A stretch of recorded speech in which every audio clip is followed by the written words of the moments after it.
I've been a huge fan of Metallica since 1988. I stuck with them through all the good times and the bad times.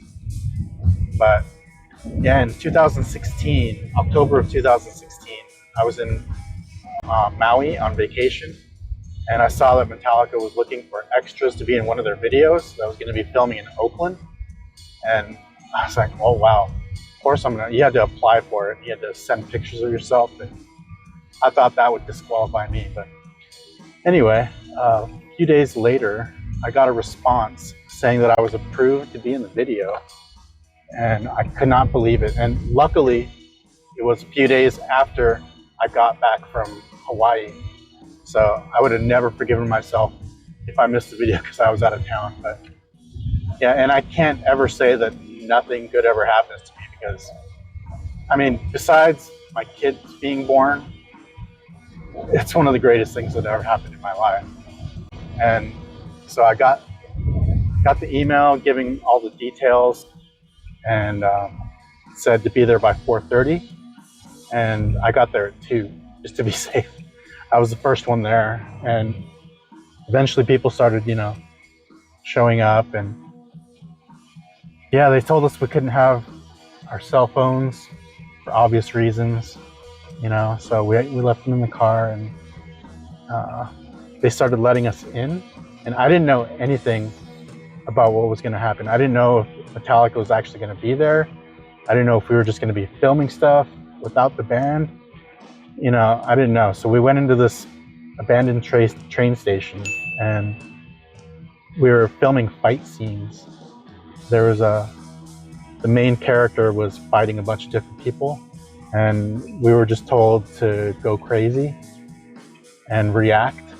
So we did that, and there was one point this huge muscle guy, he started choking the main character and punched her, and I was confused. I was like, should I cheer or what should I do? So I just cheered, and yeah, that went on for about 2 hours, and they let us hear the song, and someone asked what it was called, and the director named Dimitri from Herring and Herring said it was called Halo on Fire, and everyone started cheering just because it was a cool title.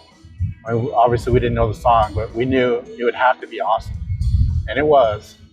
So we listened to the song while they were filming that, and then we took a break, and they brought us into a different building and fed us pizza.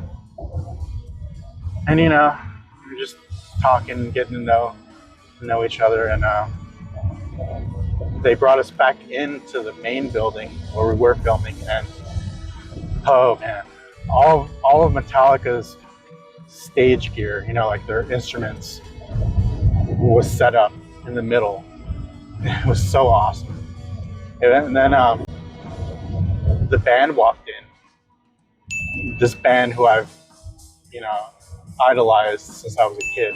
They walked right past me, and they started, the whole crowd was just going crazy, and they put their instruments on, and they said that they were gonna go through the song 3 or 4 times, and then just told us to go crazy. And I lost my voice actually for about, I don't know, maybe 2 days, and my throat was sore for about 2 weeks, and my neck was sore from headbanging for 2 weeks. And yeah, they started playing the song, and it was really cool. And there was one point where James's guitar strap came loose, so he seemed annoyed, and he walked off the set. That's why you can see him later in the video out in the crowd moshing and jumping around some of the people. It was pretty cool. But yeah, there was one point where James was right in front of me, and he leaned backwards, and he put all of his body weight on me, and I had to prop him up. It was a dream. I mean, can you imagine being inches away from one of your favorite bands of all time for 2 hours straight? It was mind-blowing. And yeah, so they went through it about 3 or 4 times. They got all the footage they needed, and they said that was it. And everyone started cheering, obviously, and the band hung out with everyone for, I don't know, maybe 15 minutes. And I remember standing next to Lars, and I was going to say to him, hey man, why don't you play in Sacramento at our new arena? Because they hadn't played there yet. And just as I was about to say that, I looked over and I saw that James was giving hugs to people.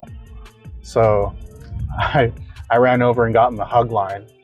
And I still remember when I put my hand on his back, it was wet from sweat. And I was just like, I couldn't believe it. And I remember I said something like, hey man, you're the best. And he said, no, you are. And that was pretty funny. But yeah, let's see. It took around 2 months for them to edit everything together. And they announced when it was going to be released. And there was also a behind the scenes video, which was really cool. And yeah, I remember I probably watched that video 100 times. And there was a point in Seattle when I was seeing Metallica live in Seattle. They had the video up on the big, huge, gigantic screens. And I saw myself on the big screen. I couldn't believe it. And I looked around and I was like, that's me. But it was so loud, no one could hear me. No one cared anyway. But yeah, I never thought I'd see that. But yeah, it was definitely once in a lifetime experience. And I even got a tattoo commemorating that day. It says Halo on Fire with the little Metallica throwing star or whatever it's supposed to be. But yeah, that's my story. I mean, no matter what, no one can ever say that I wasn't in a Metallica video. That's going to be forever. And as uncool as people think I am, I can always know that, hey, I've been in a Metallica video and you haven't.